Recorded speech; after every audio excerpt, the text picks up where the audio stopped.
BJP is dividing Hindu-Muslim. Is that working?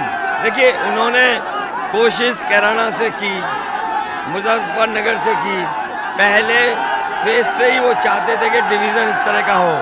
आप उनकी भाषा देखिए, जो उनकी लीडरशिप है, क्या भाषण दे रही है, किस तरह की बात कर रहे हैं। लेकिन मैंने और हमारी पार्टी ने पहले दिन से जो बुनियादी सवाल है, अगर पहले फेज में हम गन्ने की बात कर रहे थे तो दूसरे फेज में जो इश्यूज थे वो रेज कर रहे थे।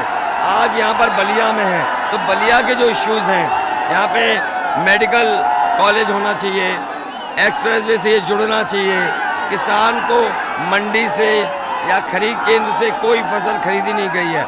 यहाँ बड़ा सवाल महंगाई है, बड़ा सवाल बेरोजगारी है। ये तख्ती लिए है कई नौजवान नौकरी मांग रहे हैं, नौकरी मांग रहे हैं।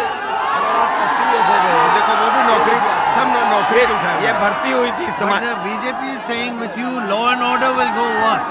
नहीं, वो तो स्टैटिस, अगर आप आंकड़े देखेंगे जो NCRB के आंकड़े हैं, आप देखिए सबसे ज्यादा असुरक्षित महिलाएं कहीं हैं तो यूपी में है, सबसे ज्यादा फेक इनकाउंटर्स कहीं हैं तो यूपी में है, अगर कहीं भी IPS फरार है तो यूपी में है। एक व्यापारी गोरखपुर में प्रधानमंत्री जी के, वो मुख्यमंत्री के क्षेत्र में आता है, वसूली के लिए उसे मार दिया जाता है। कस्टोडियल डेथ सबसे ज्यादा है। कि कौन से लॉ एंड ऑर्डर की बात कर रहे हैं? लेकिन हम लोगों से बात करें तो बोलते जी पहले रंगदारी थी, किडनैपिंग थी, उठा के ले जाते थे, अब नहीं है। जिस दिन प्रधानमंत्री जी ने, आप टाइमलाइन चेक करना, जिस दिन प्रधानमंत्री जी ये कह रहे थे कि यूपी में पहले अपराधी और इस तरह के लोगों को उठा ले जाते थे, उसी दिन आगरा में एक बच्चे का अपहरण हुआ और व्यापारी का पैसे 25 लाख रुपए नहीं दे पाया। 2 दिन बाद उसके बच्चे की हत्या हो गई। आज भी अगर अखबार उठा करके देखेंगे, बेटियों की छेड़छाड़ की लगाम घटनाएं आप देख सकते हो। अगर ये बताइए कि अगर इस बार आप चुनाव जीत गए तो पिछली बार से, जो अब नई सरकार चलाएंगे, पिछली बार से कैसे अलग होगी? देखिए, क्योंकि आप जब सरकार में और मुख्यमंत्री पहली बार बनते हैं तो बहुत सारी चीजें आप नई सीखते हैं। इस बार क्योंकि 5 साल विपक्ष में रहे हैं, पहले चलाने का मौका मिला था।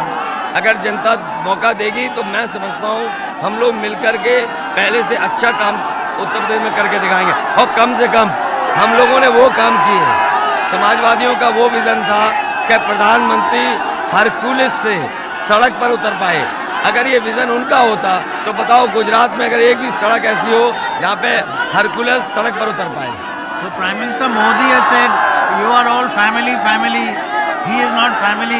बलिया का भाषण उनका सुना मैंने, वो 15 बार परिवारवाद बोला उन्होंने, 15 बार अपने भाषण में। और पूरे दिन में अगर हम कहेंगे तो लगभग 25 बार उन्होंने घोर परिवारवादी कहा। मैं ये जानना चाहता हूँ उनसे कि अगर उनके परिवार के बारे में कोई बात नहीं कर रहा तो इसका मतलब ये नहीं कि वो परिवारवादी नहीं है।